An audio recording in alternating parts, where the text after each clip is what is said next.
Open your ears and lube up your butthole. It's time for the What Do We Call It podcast. Now, here's your host. It's Jmann.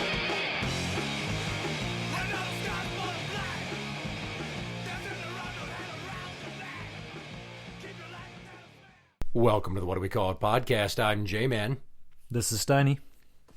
And this is a big deal here because I haven't talked about the Beast and all of the shit that she has put us through, us, me, the girls, my wife, my family, in quite some time.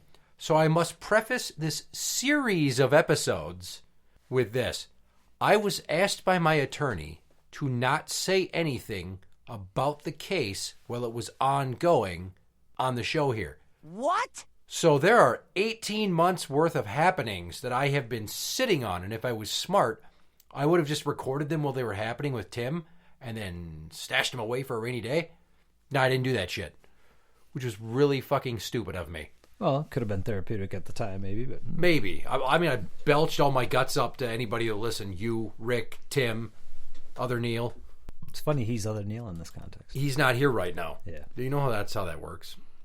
So the last anything about the Beast that went on the show goes all the way back to November 23rd of 2020. So almost 2 years ago was the day that she had that bottle of meth bong water that our daughter got a sip out of and then ended up in the ER. And then the ER staff notified the cops who called CPS. They didn't fucking arrest her because she drank the rest of it herself to see what the effects were. But honestly, she was hiding the fucking evidence. Of course she was. She was trying to get rid of it so she couldn't get arrested right there. A lot of people do that shit. So here we go. Prior to that were a number of months where she was using and super paranoid and talking about her ex-boyfriend, who I had to remind myself that I've been referring to as Dumblecock on the show. So Dumblecock had hacked into her router. Oh, yeah, I think I remember you telling me a little bit about this story, but yeah. And he also had bought her a device. And when I say a device, you're like, what do you mean? What kind of device? It's some sort of device that can be used as a tablet or a computer or a phone. He got it for her to be used as a phone. But he fucking cloned it so he could remotely access everything she was doing. And she showed me some shit that was proof that he was doing this. That's crazy. I don't think she was imagining it. That's a hell of a lot of shit to just be confabulating. That's a high level of sophistication. Yeah. So during that time period, fall 2020, numerous incidents where she calls me. She's like, I don't feel it's safe at my house. I need you to come get the girls. Will you come get the girls? And these were 2 or 3 times that this happened. And each time was within 36 hours when they had gone back to her. Okay. Like she kept getting them back. And then immediately, it's not safe here, come get them. And I'm like, fucking whatever. You're crazy. She talked about how Dumblecock, she found out he had this other chick on the side from her. Like far away. I don't know, like 3 counties away. Another clone phone thing? I don't know. But that chick contacted the Beast to say, yeah, he told me he was dying of lung cancer and he wanted to be with me before he died. So he was fucking her and fucking the Beast. And possibly had sex with this other meth slut in the Beast bathroom one time. Oh. He's just laying pussy all over the place and then doing crank. When you're up all night, I guess. Yeah. Well, I was going to say, you said she was using again. You're talking like meth and speed, stuff like that. Okay. Because, one thing that happens a lot is your sleep is affected, especially long term. And, anybody who's suffered from sleep deprivation, you go a little bit nuts. And that can't be a good thing. But if you look at the police reports that I submitted as evidence in the case, of which there were over 100 pages from a 12-year period, and the judge was like, holy shit. Wow. Yeah. The cops, you see there's a pattern with reporting her as seeming paranoid. And they stopped basically responding to her calls for service because they're like, we can't do anything. You don't have enough proof. You need to talk to somebody who's like a computer forensics expert. We don't know. Yeah, she's basically crying wolf. Well, she is and she isn't. Because they're just like, we don't want to do anything about it. Fuck you. Right. Because she's an annoying cunt and she's always flipping out and all the domestics. So anyways, there was a night roughly 2 weeks before the meth bong water incident and she had called me crying and saying, I can't do this shit. I don't want to live anymore. I just want to end it. I don't want to be a mom. Things like really fucking scary shit for her to be talking about. But at the same time, because everything was such a problem, I was like, please? Yes? Do it? Yep. So I went there, and I said, I'm taking the kids. I'm like, get your shit, get in the fucking car. And then 55 fucking minutes later, I finally left. Because she spent the whole time I was there saying goodbye to him and... Well, no, like saying the same shit to me in person, but the kids could fucking hear her. I don't want to be a mom anymore. I don't want to be alive anymore. It's like, fucking Christ. So I chewed her ass out for doing that in front of the kids. And then she used that as an opportunity to bitch me out for anything that had pissed her off in the previous, 7 years. It's fucking ridiculous. Quick conversation. And not at all heated or loud for the neighbors to hear. Yeah. Ridiculous. So I've got the kids again, and now we're up to early December 2020. And she has all these concerns for her safety, and they're getting more and more ridiculous. The cops aren't fucking responding or doing anything, but she's still scared. She talked about getting a taser, getting a gun. She changed her locks twice. And this is all because of the tablet or the Because phone. of having her every internet-ready device in her house she was being monitored on. Even tablets that she had bought for the kids. Jesus. Yes, it was fucking crazy. So she sends me a text one day that she's up north. I'm quoting here with my fingers. She's up north, and that she's going to be gone for a few weeks. Are you fucking kidding me? She just up and is like, I'm going to go stay with my friend. It's not safe for me there. And I'm like, are you serious? You're just going to bounce on the kids? Yeah. And I'm like, that's really shitty. And she's been telling the girls, too, at that time that she's going to go to jail for a while, but she's not explaining why beyond due to Dumblecock setting her up. And I never recall getting resolution on any of that. But enough fucking guilt trip that she came back 2 days later due to her mom and CPS saying, hey, you're abandoning your kids, and this is going to really affect your case. Yeah. Imagine how this is going to look in front of a judge later. And then she comes home, and the kids are still here. She's not getting them, and she's not really getting visits. And it's winter, obviously, and it's winter break, and they want to play outside. They have their good new coats, and they have their coats from the last 2 years that are now play coats. You remember doing that as a kid? Always, yeah. Your shitty old did it coat with my gets son. beat to hell, yeah. Yep. So we go on and on through the Christmas season where I keep asking her to send the coats over for them to play in. And she's like, no, those were a gift. I'm like, no. My parents bought those for the girls, you cheap Let's cunt. not get possessive over kids' coats. Because she knows it's driving me nuts. Yeah, absolutely. It's just another thing that she's doing to fucking grind my gears. And it's like, this is fucking ridiculous. And because all this had been going on around that time, right? Like the meth water bottle and all that, CPS had told me you need to get emergency custody. Like emergency full custody now.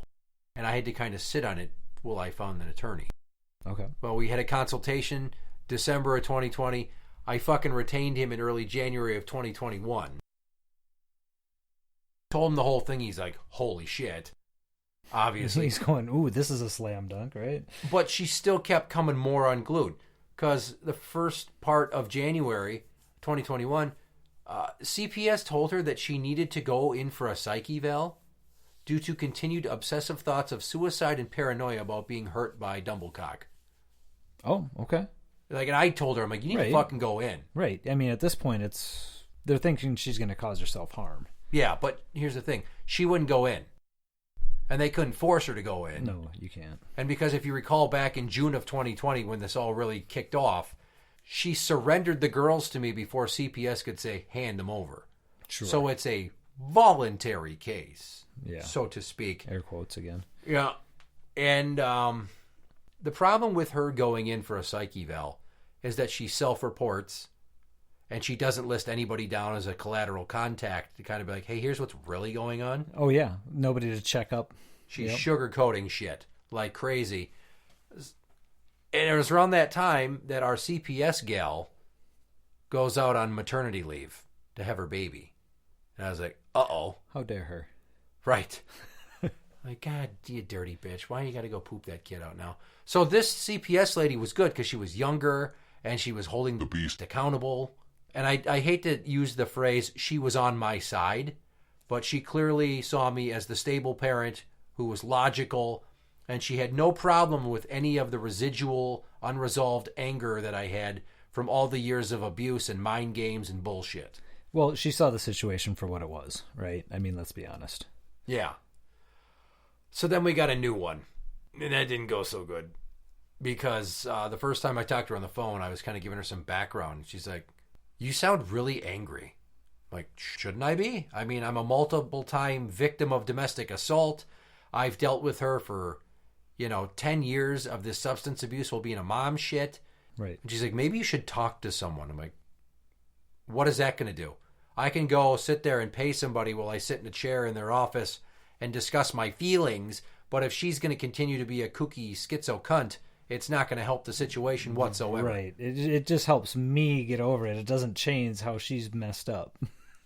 Well, basically, I would liken going to therapy while the beast is in full meltdown mode to the CPS lady here. It's like you've got an out-of-control fire, and somebody's like trying to pour water on it while the person who started it is also pouring gas on it. Oh, yeah. I mean, it might start to go out, but I feel like the gas is going to kind of overpower the water some. It's just fucking ridiculous. And the CPS lady was a pain in my ass, and she was not receptive to any of my advice.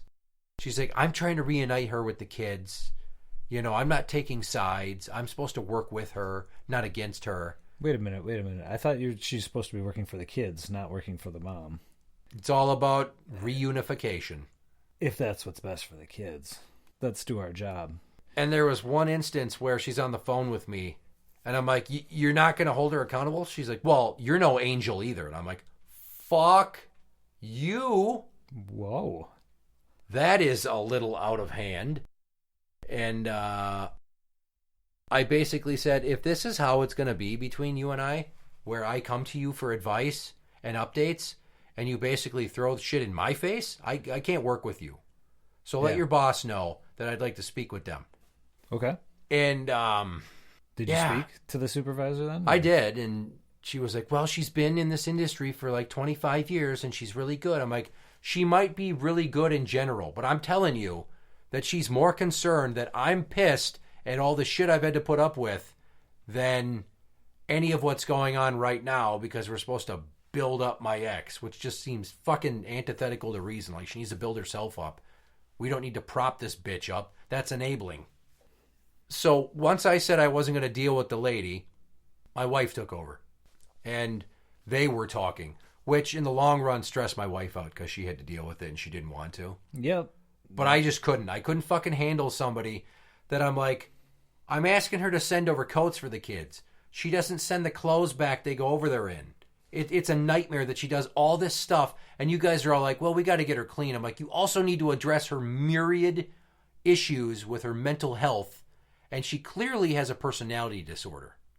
It was around that time, mid-January, that this new CPS lady's like, well, we got to gear up for the kids to go back. And I'm like, fuck off. At this point, how long were they gone? About 6 months? From when she had surrendered them in the previous summer, or the last 2 months? She gave them to me June 10th, 2020. Okay. They went back the night of my birthday. So early August? Early August 2020. And then the numerous times I got them back, and then I for sure got them back with the meth water incident because that was a whole new safety plan. Yeah, so even within 2 months of the meth water incident, they're trying to get her back, or saying that we need to prepare to get them back in. Yeah, for them to go back to some overnights to give her some responsibility and shit like that. And as soon as she said they're going back and we need to figure out a parenting schedule that works for us, the beast is like, ha ha ha, I'm going to show him. So she rolls out our old custody agreement from 2014. And it states, petitioner shall have the minor children on his days off from work. He currently works a 6-3 rotation. That doesn't apply anymore. That language is very important because the beast kept holding that 6-3 over my head even after my rotation switched to a 5-2 at one point at the jail because they eliminated overtime and we were all going to have set days off. So we had been working with a 5-2 handshake agreement just fine because I had been working at that social worker gig. And now she's trying to force us to go back to the 6-3. And what she said to Chi-Chi, our 7-year-old at the time, was, I'm going to find a way to get that time back that I lost. You bitch! So I only had Tuesday, Wednesday off. She was demanding the 6-3. I was trying to tell the CPS lady, no, she's manipulating the language in there. It can be construed two different ways. But I've consulted my attorney, and he's like, it says you'll have them on your days off. So I couldn't get the beast to play ball. So I'm going from seeing them all the time to barely seeing them at all. Yeah, it doesn't work. Yeah, because on weekends I was working second shift all the time, right? So I'd go to work at 2 and I'd get home at like 11 o'clock. And they wanted to stay up to see me. They hadn't seen me all day. My wife's like, fucking go to sleep. Right. It was a big pain in the ass. All because the beast had to get her time back and put the screws to me. And I finally broke down. And because Chi-Chi was crying like, Dad, I never get to see you. What's going on? Why can't you fix this? I'm like, we have to go to court, and that's not going to be for a while. Like, we have to build the case and wait for the courts, and the things aren't running normally. There's a backlog of cases. I broke out the agreement. I showed her the language. And I just want to fast forward to this. When I told her that, I was only trying to respect their intelligence to say, this is what your mom and I are arguing on, that I can't do anything about this technically. So this is what's going on and why I can't see you more. Her lawyer brought that up when we finally had trial, which was in January of 2022. How so? How do you respond to the claims that you showed your minor daughter's adult court documents? And I'm like, hang on. What makes a court document adult? Are there child court documents? Right. And the judge is like, okay, don't argue with the counselor. I'm like, no, legitimately, we're parsing words here. And I explained the exact same reasoning. And her lawyer was like trying to like, I'm trying to turn the girls against their mom. I'm like, no, what she's doing is already turning them against her. All I'm doing is highlighting why I'm powerless when they're like, Dad, do something. I'm like, I fucking can't. My hands are tied. It's a nightmare. When your old custody agreement can still bite you in the ass while you're trying to work on a new one, it's fucking miserable. Oh, yeah. It was hell. And I spent a lot of days just stressed beyond belief. And I was on edge. To the point that I was praying for her to OD or die in a car accident. Like, I'd come home from work, and of course the crying. And the CPS lady's less than sympathetic because she doesn't want to fight about it. She's like, just follow your custody plan. And that fucking ambiguous language is just fucking with me. So finally, I complained to the State Board of Social Work Licensures. Oh. Because this woman's not listening. She's giving the person she's working with, who's drug addicted and mentally ill, the power to control the parenting schedule based upon a document that she is completely misreading to her own advantage. Well, and is how many years old now at this point? 7. Yep. Just about. And honestly, it's like when I showed them that, it's like, your mom's being a royal cunt and you deserve to know who she is. Like, I didn't use that exact vernacular, but that's the main idea of why I did it. So now we're up to February 8th, 2021. I know this feels like it's crawling slowly. A little bit. But I want you to think about how a hurricane moves. It's out at sea and it slowly is creeping towards land. And then when it hits, it's a ton of destruction. Yeah. So February 8th, 2021, we served the beast with a motion to modify custody to sole physical and legal custody for me based upon the emergency recommendation from November and all that was still going on. And she was livid and said she'd beat me in court because I was lying about a number of things in the filing with my declarations. But she could never properly articulate what those things were. And that was the initial filing to change custody. That wasn't even the emergency filing. It was based upon the emergency. It's a lot. It's fucking confusing. This is why I should have done this in segments for, a year and a half. Interact with the show on Twitter at What Do We Call It. That is at What Do We Call It. You can find us on Facebook at facebook.com/group/What Do We Call It podcast show. For the What Do We Call It podcast, I'm Jmann. I'm Steiny. And that's the end.